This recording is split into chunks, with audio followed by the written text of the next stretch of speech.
You're listening to Strange by Nature, your guide to the strange, weird, unbelievable, and improbable wonders of the natural world.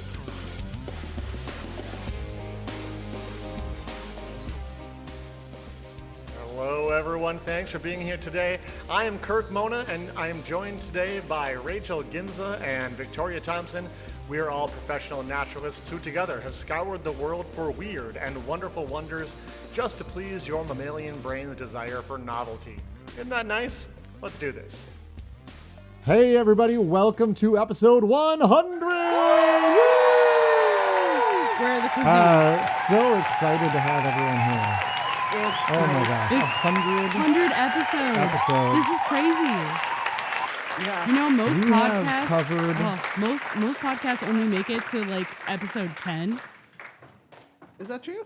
Well, Wow. we're not most podcasts. Well, I know that. Yeah. That's really cool. Yeah, most podcasts only make it to 10, which is crazy. Wow, well, an order of magnitude more, we've been bringing it to you here. So thank you for everyone who's been listening. We wanted to do something a little bit different for this one and not just, we didn't want to do like a clip show or something like that because not only are those a real pain in the butt to put together, but people don't like to listen to them. So why do them? Yeah. What we thought would be fun though was, let me put it this way. You know, like when you're in school and you cram for the exam and you kind of like remember it only long enough for the test. Yeah. Well, as your podcast hosts, a lot of the stuff we share with you are things that are just part of our background knowledge as naturalists. It's just stuff that we know. However, there's a number of stories that we bring to each other that we didn't even know about until we saw a news article or something and we're like, oh my gosh, I have to share this with the world.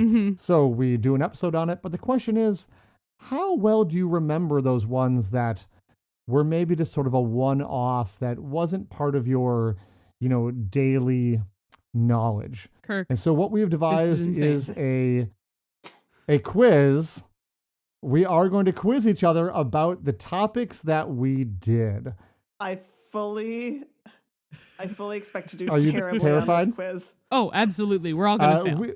We poured through about 300 topics that we've done. And amongst those, we picked ones that we were hoping maybe our co-hosts wouldn't remember. We're going to quiz each other in 3 rounds of questions. You can play along at home if you've been a long-time listener and see if you can remember the answers, even if we can't. Round 1, Victoria is going to start off. She has a question for me and a question for Rachel. Then I'm going to go and I've got a question for the two of them and so on and so forth. Are you ready for this? I want ready. to say so. Yes, maybe. I will say this am though. not. I am. You're right. I'm not. I'm lying.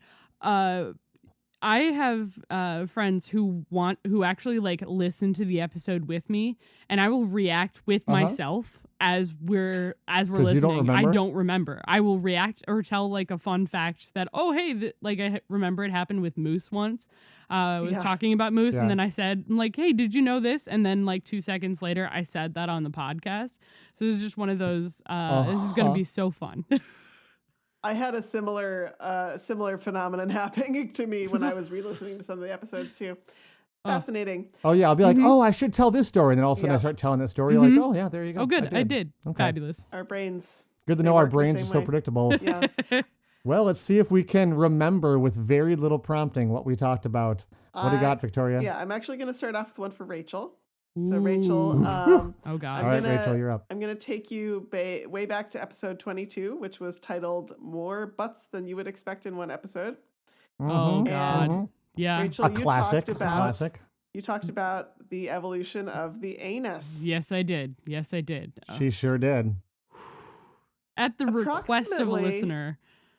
I'm not gonna really pin you down here, but Mhm. approximately, Rachel, how long ago did the anus evolve? Oh. Oh my God. Before last Tuesday. Yep. Oh, I should know this. My You really should. It's not- my search history. Why was don't I know like- this? My search history too was just so messed up after that. I want to say. Sure, that's what did it. Yeah, fair. I want to say it was like, I want to say like because we're not talking cloaca, we're talking anus. This is like 300 million years ago. Gosh, that's the exact guess I had too. Yeah. Not too bad. Okay. The range that you gave in the episode was 550 to 700 million years ago. So Not you bad. were in right order of magnitude. Yes. Only off by Get partial couple- credit for that. 200 million. years. Yeah. No. Off by quite a bit, actually. Yeah, but yeah. it's fine. It's fine. All right. Now I'm nervous. Well, me too. sticking with the orifice theme here, Kirk. Oh, no. We're going to episode 64, boy. titled "Is that a fish in Okay. your urethra?" Oh, yeah. And this was about a fish Yep. that, in fact, does not swim up men's No. urethras, but is Mhm. reputed to No, do so. yeah. It's an Amazonian fish. Sure. Yep. What was the common name of this type of fish? Oh, my gosh. Or its scientific Um, name? Any name of this fish? Any name. Yeah. I want to say it starts with a K, like it's the killifish or something like that. But I admit I don't remember its common name. It's most commonly known as the candiru. Other names are the Oh. caniro, yes. toothpick Mhm. fish, or vampire fish. Yeah, come on, Kurt. See, I knew it was a Vampire. K sound. Yeah. I'm just happy I knew what letter it started with. I think it might be a C actually though. So. Yeah. See, my ancestors come from a country where we don't have the letter C, so I reject all those letter C's in the world. Okay. Oh, okay. As long as you reject them. Then Starting off strong. Okay. We're doing great so far. All right. Well, I'm going to All pass right, the it's baton revenge time now. over to Kirk. All right, Kirk. All right, Victoria. Yep. You brought us a story once upon a time that claimed a certain animal species was resistant to cancer. Yeah. What was the animal species, and what environmental factor is the hypothesis for why their cancer rates are so low? Well, this one I actually do remember. Oh This my was gosh. the Good. very first episode, was it not? It was indeed The naked mole Yep. rat. Oh, yeah. the naked mole rat, correct? Yeah, and I think. And why did they think maybe it's so low? Now that was it like the high carbon dioxide levels underground or something? I forget exactly. I mean, I'm oh boy, this is a tricky one here. What you actually said was that it was a low oxygen environment, Okay. is what the hypothesis was, but high carbon dioxide levels might kind of go with a low oxygen environment. I think you're on the Right right church, path there. wrong That's cue. really good. Mhm. That was all the way back in episode 1. That's when we talked crazy. about the naked mole rat. Indeed. Good job. Good job. Kirk, you. she's Um, going to win the quiz. She's already winning. She's winning the trivia. Well, I mean, I've played trivia with Victoria a Oh, number of yeah. times, and she is She's the best an person to have on the absolute team. trivia machine. Yeah. Rachel, Oh no. in episode 26, you struggled mightily Oh no. to pronounce the scientific name of a species. This is a common occurrence here. Yes. I will do my best. I believe it was Andreas Davinianus or Divinius. Mm. It's got the word anus right in there Yeah. to keep that theme going. Yeah. A simple question for you, Rachel. It's Uh-huh. really simple. What is an Andreas Davidianus? You were super excited about it. Oh my gosh. Andreas. Davinia. Oh my. It's probably either a sea creature Um, from Australia. was or it- both. Was it a I mean, Greenland that's a shark? strong guess. No. it was not the Greenland Was shark. it the No. Murray eel? I'm afraid was not that either. Oh. You were talking about the giant Chinese salamander. Oh, Oh. yeah. That's a crazy. They're so fun. And that scientific name just about did you in. It's amazing you're yeah, still here. yeah, I did. I would like to state that I did look up for last week's episode. I did look up the scientific name, and I did practice saying it, and then I never said it. So I've gotten better, but Awesome. it's still rough. Giant Chinese salamander. Okay, that's fair. That's That was a fair. good That's one. good. Oh. Turnaround is fair play though, because now it's your Yeah. turn to ask us. Yeah, it is. All right. So we're gonna start with Kirk here. Immediate turnaround here. Right. I'm nervous. You've talked a lot about space and various aspects I love of space. space. Yeah. Beautiful. Now I'm really worried. You should be. So you talked specifically about a space phenomenon that would have a very specific smell to it if there was air around it. Yeah, I did. What does a comet smell like? Well, there's a couple schools of thought on that, Rachel. Yeah. If you want, I have options. Of all, the primary one I would say go with, first of all, is cat urine. Mm-hmm. Although just really urine in general, because there's a lot of ammonia Mm-hmm. around, so you have a nice urine smell. But the other one is farts, I believe. Yes. That is what you stated in farts the and episode. urine. Yep. Comets, those beautiful celestial things in the sky smell like farts and urine. Well done, Kirk. That's Point for just- you. Nice. Now, I think, is it sulfur dioxide, I think is... Yes. That's I don't farts, know- right? Yeah, what's coming off it. So that'd be the fart smell, and then Mhm. ammonia is the smell in urine. So luckily, you shouldn't take your helmet off in space, I believe was the advice I gave on that episode. Yeah. So I still stand behind that. It's good advice, truly. All right. But I would love to visit a comet. Oh, that would be so cool. All right. Now turning it over to Victoria here. Mm-hmm.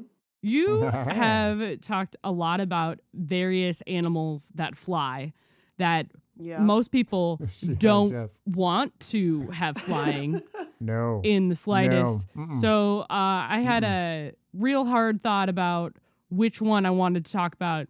Do you remember how spiders fly? The specific spider that you talked about way back.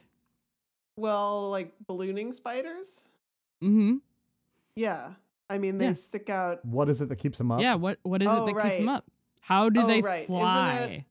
Well, they release some silk from their spinnerets, Mhm. but isn't it like it's like static electricity or something? Mm-hmm. Is Yeah, that to get it right? started. Yeah, Yeah. pretty much. Yeah. Yeah. Yeah. Oh, they release some silk and somehow generate static electricity, and whoo, off they go. Yeah. It's Repel crazy. themselves against the ground, which is charged one way and they're charged the other or something. Yeah, it's Yep, insane. Amazing. Huh. Well, that's the end of round All right, one. you ready for round two? Oh Yeah. gosh, Ooh, I we're suppose. flying through. All right, here we go. All right. You're going to go Round first this time, two. Kirk. I'm starting this one off, and guess who I'm going with first, Victoria? Please be Is it Victoria. Rachel? No, it's Victoria. Ha In episode 20, Uh-huh. this is probably not a fair question. In episode 20, you recounted the horrifying tale of a truck driver who came upon a construction site, slammed on the brakes too hard, causing a pileup. Mm-hmm. 4 of the 13 heavy containers he was carrying broke free and crashed to the road, with at least one of them hitting a car. Yep. And you may recall that these containers were carrying live hagfish. I do Mhm. remember The this. photos, check them out online if you haven't seen them, you It's guys. so The photos are cool. amazing. The car is completely covered Yeah. in slime, as is the road. Oh, it's insane. It's horrifying. My question though is simple, and you have a 1 in 50 chance of guessing it, even if you don't remember. What state did the crash take place in? Well, Kirk, I am in luck here because I just so happened to listen to this episode as I was considering. Oh my Oh. gosh! Okay. Considering one of your contributions to that episode, and I Okay. believe it was Oregon. Or You believe? well, it was You one of the know. Pacific Northwest states, and I always You got to choose one. it's hard for me to remember which is which sometimes. I think it was Oregon. Well, congratulations. You got it right. It was Oregon. Hey, Way to go. Amazing. You got it. Can't believe you just re-listened to that episode. yeah. But I'm happy for you. I'm happy for you. Rachel, episode 29, you talked about a sea creature that, while colorful, Uh-huh. also looks a bit like the source material for the Demogorgon in Stranger Things. Yeah. Yeah. And this bizarre and quite possibly real-world demon spawn's very wide mouth gave rise to the episode's title, which was He with the Biggest Mouth is Dominant. Oh, yeah. What's the amazing, amazing common name for this animal? Was it the kissing fish? Like the one, like, yeah. No. Well, oh, is it a stoplight loose jaw? No. I thought about asking you about the stoplight loose jaw, but that is not what this animal is. I think I remember this one. Wait. Can I buzz It's in? got a really cool name. It does have a really Are we going to cool allow name. a steal here? Oh, there's so many. I've covered so many sea creatures. Yeah, I know. Yes, that's you what's really so have. great. Oh man, I'm wearing a sea creature shirt currently. Oh man, I don't remember. Victoria, go. I was reading something about this fish recently, which is the only reason I remember, and it's called the sarcastic. Oh, the sarcastic fringe head. Sarcastic fringe head. There yes. it is, sarcastic. Oh, that is a fringehead. great name. Actually, Got there in the yeah. end. Oh. It's such a cool name, and it like you see it and you're like, really? I would have called it the horrifying demon spawn, but okay, Yeah. all right, sarcastic fringe head. Sarcastic fringe head. Oh, that was a good one. That's good. All right. I believe it's my turn to ask some questions here. Sure is. All right. Yep. Victoria. Mm-hmm. We've done quite a few episodes, and you've covered a wide variety of topics. However, do you remember what animal you talked about that caused the episode title for one of our episodes to be The Wet Spot on the Savannah? Yeah. Yes. Wait, hold on. Yeah. Was it wet You're spot in the lobbing me some Savannah or wet spot in the softballs here. Serengeti? I No, think it it was was the Savannah. Savannah. Yeah. Okay. Do you remember what critter you were talking about that still haunts my dreams to this day? I sure do. Yeah, that was pretty memorable. That's the hyena, Yep. Rachel. Yeah. Was the hyena? Oh my God. Yeah. Yeah. Do you Now, remember those people who have not why listened it's called are Wet probably Spot? like, "What the heck?" Yeah. Yeah, because the hyena eats the whole thing, including the bones. All that's left is a wet spot on the savannah. Yup. Awful. Mhm. Awful. And that's the least strange fact from that episode yeah, it about is. hyenas. Like, It is. if Go you're, back and if you're a listen. new listener It's, and you're like, "How strange can hyenas?" Oh, yeah. It's pretty. don't listen Buckle if you're your squeamish, seatbelt. though. Yeah. All right. Ooh. Kirk. This one is also What? a pretty. Oh, yeah, me? Yeah. Yeah, it's your turn now. So we've you did a whole series about some weird phenomenon in the military. Yes. And animals and things related to it, which Okay. amazing. And some of them have gotten to be like kind of get brought up all the time. So Sure. Yeah. do you remember what animal was being used in World War II? And Right. that, or let me rephrase. How were Okay. how were bats going to be used in World War II? That's the question. Yeah, that's your question. How were bats going to be used? to make bombs. But how? What kind of bombs? The bat species in question was the Mexican free-tailed bat, Mm-hmm. and they were gathered up and had little napalm charged backpacks put on them, and then were loaded into a bomb that would be dropped over a city during the daytime. And the bomb didn't explode; it just opened up in the air before the ground, and all the bats would then fly out and roost in people's homes. This was meant to be dropped on Japan, which had houses that had paper walls and things like that, a lot of wood construction, and the bats would roost up in those homes, and then a delayed timer would go off, igniting the napalm and sadly the bat, and burning the structures to the ground. Tested but never field used. Mm-hmm.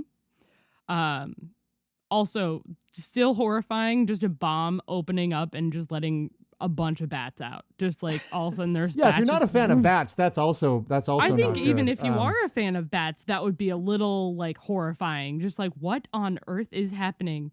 Yeah. What I don't remember was how many were in there. I think it was thousands Yeah, of bats. it was thousands of in each bomb. So I mean, it was absolutely one of the most bonkers topics I have ever talked about on the show. Yeah, that was wild. Is the bat bombs. Oh my gosh. Which again, they did test and they absolutely worked. We went a little different direction in the war than bat bombs, but weird historical footnote. Oh, absolutely. Yes, indeed. All right. I'm going to throw Right. it to Victoria. Okay. Kirk. Oh, geez, I'm up again. All right. Taking you back to episode 13, which is titled You're in Trouble for That Pun. And you talked about Okay. urine. Urine, yeah, I did. yeah. Why did I talk about that? What somewhat surprising animal is attracted to urine, and why?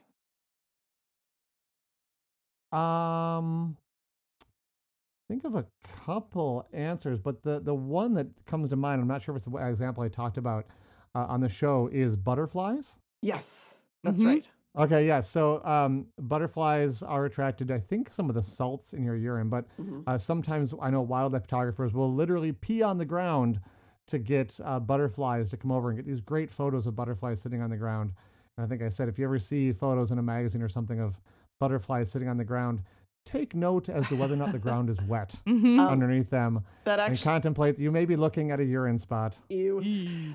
That actually brings me to my follow-up bonus question for you, which is, which animal's urine are they thought to be particularly attracted to? Oh. Ooh. I mean, I want to say humans, but I'm guessing it's something else.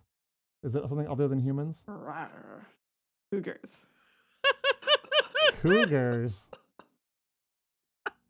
I mean, that could be humans, I guess, depending how you interpret the answer. Yeah. The pun was discussed in the episode, so yes.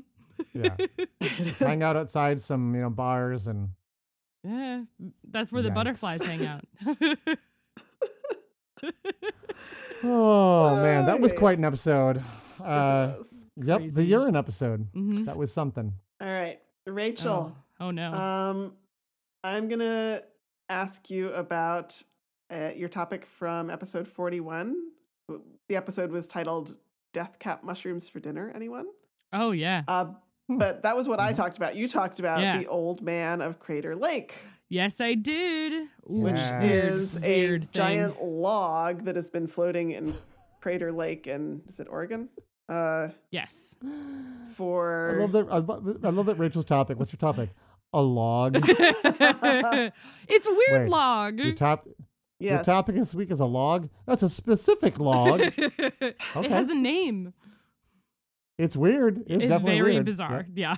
My question for you, Rachel, is although they're not sure, what species is the log suspected of being?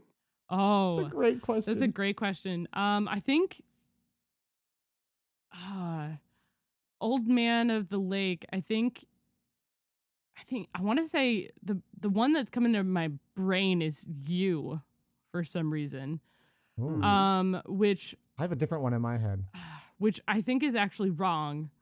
There's a couple different thoughts. They definitely think it's. Was it me instead? It's a hardwood or like a evergreen. I think they think anyway. Is it? Mm-hmm. Is it a cedar of some sort? Oh. Is that your final answer? Yes. What do you think it is, Kirk? I was going to guess a Douglas fir. Oh, none of you hit it. It is an evergreen, but they believe it's a hemlock. Oh. Okay. Yeah. Yeah. All right. Like, all right. I was picturing it in my head, and I'm like, I feel like it was some sort of like fir or of like some sort of evergreen tree, and I'm like, I'm picturing needles, but I don't know why. Yes. Ever floating, maybe, but not evergreen. At this point. I mean, that's a pretty bizarre little log. Like, not a little log. It's pretty big, and the fact that it's floating and is floating vertically through and just going around the lake is just insane. Well, that is the end of round 2. Ooh. And I believe, Rachel, you're going to start us off with round 3. All right. Our final round. final Here we go. round. Final round. All right. Make it a good one. All right. Kirk, Oh, yeah. this is a recent-ish episode. Okay. You talked about with one of our guests, actually, Lang. You talked about Yeah. a personal lubricant that was being made from a Now, I have not listened to this episode yet, guys. Oh, you haven't? Oh my gosh, Yeah. Victoria. oh Okay. from the byproduct of cow mucus to Sure did. help Yep. that is shown to be effective at stopping STIs. Yeah, Uh-huh. it was real weird, crazy, Victoria. Wow, I'm It's- speechless. I Yeah. was as well. Do you It remember? was a pretty sticky topic. Do you remember what property of the cow mucus, the active ingredient, why it was effective It's stopping STIs. at stopping STIs? Okay. Well, yeah, it was partially to do with the complexity of it, and it was Mhm. basically like a polymer that would it was such a complex molecule. Mm-hmm. First of all, it's a polymer, so it's very long and stringy and sticky. Mm-hmm. I wasn't kidding when I said it was sticky. No. But then it wasn't just that the disease particles were getting sort of lost in there; they would actually bond to it at a molecular level. Mm-hmm. Do you Wow. remember? Do you remember what it was called? That polymer. Oh, jeez. That's the question. That's the question. That's the question. What was it called? No, I mean it was some sort of long chain polymer. I don't remember the exact term. No, what was it? Mucin. Oh, mucin. Yeah. Yeah, I thought you were saying no. I was interpreting too what is that type of? Oh, absolutely like, not. I'm not polymer that thing mean, called? Kirk. I was like, that's such a mean question. No, yeah, mucin. Mucin was the dehydrated, purified, Mm-hmm. essentially dried when they bought it, I believe, Mhm. dried mucus product. But yeah, mucin. Yeah. Yep. Awful. That was All right. I'll have to go listen Scarring. to that So soon. if you you, Victoria, and everyone else, if you haven't heard that one, it's not that far back. I highly recommend it. It's a good episode. It's a solid one. All right, going over to you, Victoria. Mm-hmm. You talked about one of my favorite animals that are around, just category of animals.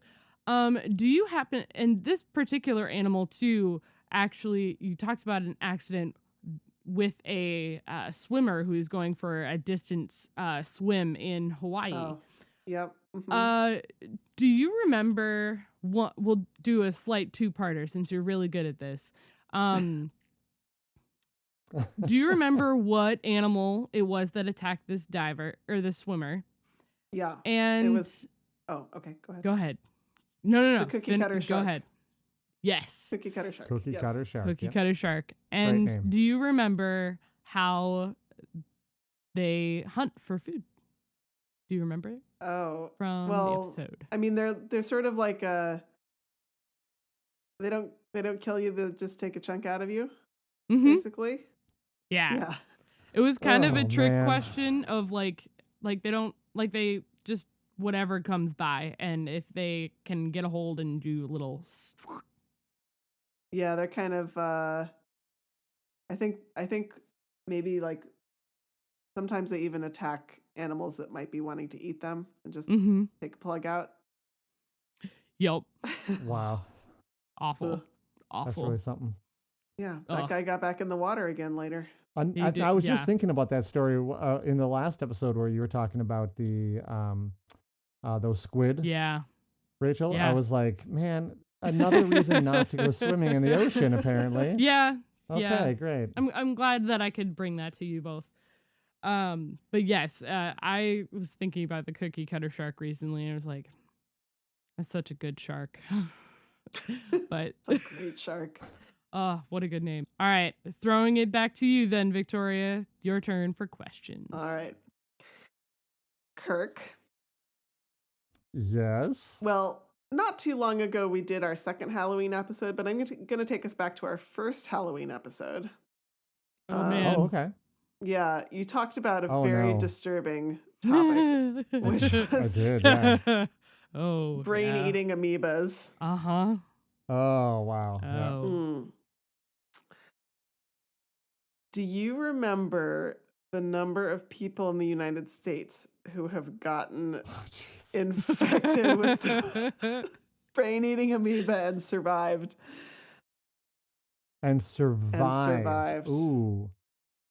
It is a low number. I'm just going to give you a hint. It's very low. I mean, my first thought was that it was just one. But I want to say there's been maybe more than one now. It's one or two, I want to say. It's 4. Whoa. 4. Yeah. Oh, well, good. Way to go, science. Yeah. We're making progress. Naegleria fowleri or something like Yeah. that is the Yes, that sounds right. 4 is also the number of children in Minnesota who have been killed by the brain-eating amoeba. Yeah. Yeah, mostly it's Florida is the most common spot Yeah. to get it. We Yeah. talked about the It's about the warmth.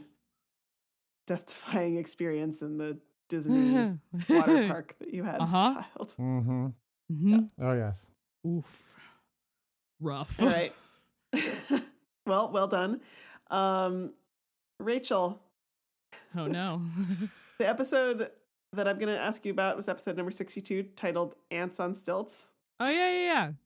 And you talked about ants on stilts. Yeah. Yeah. Why were the ants on stilts? What question were the scientists trying to figure out? Oh, they were trying to see how these desert ants were able to find their way back to their home. They were trying to see if the ants counted their steps or not. So they attached like boar hair, like whiskers to these ants and put them on stilts to see if they like would overwalk the food, because they habituated where the food was, and they put the ants on the stilts, and they also cut some ants' legs shorter so it was at their knees. But yeah, it was to see if the ants counted their steps. That's right. Well done. Yay, I got one. Woohoo! Amazing. All right, Kirk, on to you. All right, Rachel, let's stick with you for a minute here. All right. I'm apparently on a roll. Do you remember episode 32? Maybe. Of course not. It was named after your topic, actually. You talked about an interesting creature you can discover if you travel to the Whipsnade Zoo in England. Rachel, there are over 200 species of animals housed at the Whipsnade Zoo. Uh-huh. What creature might people be delighted to see there based on your topic? Oh Don't remember this gosh. at all. Wow, Kirk. I know, right? Oh gosh, episode 32. This was like a big moment in your episode too when you revealed this. Oh. Yeah, that you could see it. A creature you might not expect to find in Whipsnade. Yeah. Oh gosh. For some reason my brain is just going like is still just latched on to the stoplight loose jaw fish. This is a land animal, I Yeah. will tell you. There's about Figured. 600 of them found at this location. Oh, wait. Wow. Hang on. Land Now it's starting to ring a animals, big bell. deal. Was it a hairy Let's- frog? Like, or the horror No. frog? No? Oh my gosh. It's a big deal too. There is some listener like yelling at their phone Yeah. right now. I know the answer. I know this Like, one. Oh my gosh. I don't remember. Oh my god. Well, it might be unusual to find them in England because they are normally found on the other side of the world. This is a mammal. It's a type of deer, Rachel. Oh, is it the vampire deer? The vampire vampire deer. deer, yes. Yeah. Oh, they're so tiny. And for whatever it's reason, so cool I guess at the zoo oh. in Whipsnade, they have like hundreds and hundreds of them. Oh yeah, a whole herd. which is really great. But also like the fact that they're not musk deer, they're just like regular deer with little vampire fangs. That's so fun. So Vampiric deer. Yeah, Awesome. it's so cool. That's fair. That's a good one. Oh. Well, No. that brings us to our final question of our 100 episode roundup, and it is for Victoria. And I feel bad. We've been asking each other to remember things from like years ago, and memories fade. So how about something more recent? Okay. Victoria, how well do you remember last month? Oh God. Or specifically, I guess, about a month ago, the Halloween episode. Oh no. Episode 90, just 10 episodes ago. Yeah. Do you remember your topic even? Your topic was robot spiders. Oh, yeah. That's Oh right. yeah. Okay. Robot spiders. I should have asked you, what was your topic? Yeah. Researchers made real dead spiders move Uh-huh. and turned them into robotic grippers to pick things up. Yes. My question is, what term did they coin to describe their work? They called it. They called it necrobotics. That's right, you got it. Necrobotics. Oh, that's good. Such an amazing, amazing term to have coined. Yeah. Necrobotics. They That was saw their quite the paper. opportunity and they went for it. Yep. Necrobotics. Gosh. That was a pretty good Halloween Awesome. topic, if I do say so myself. That was a really good was one. indeed. We have had a lot of fun over these past 100 episodes. We've got more coming for sure. We're starting off the new year here. We're not quite into season 2. We do one of these every single week. You mean season 3? Our season 3. Yeah, our next season. I mean, our next season 3 will be starting in March, and we are going to have another one of our big season wrap ups. We're going to have crowd favorite naturalist Brett on, who will be quizzing us and asking us all kinds of bizarre questions. I believe we're going to play another round of Eat, Ride, Jacket. We all had very, most very amazing we had game great ever. opinions on that game. It was good. So I'm very excited for that. I'm excited for everyone to stick around and see what other sort of weird corners of the natural world we can dig up and share with all of our listeners. So thank you to everyone for being along on the ride thus far. And we'll see you every week from now until episode 200. Thank you, guys. Thanks, It's been a blast. everyone. It's been so much fun. Thank you all. Bye-bye. Bye.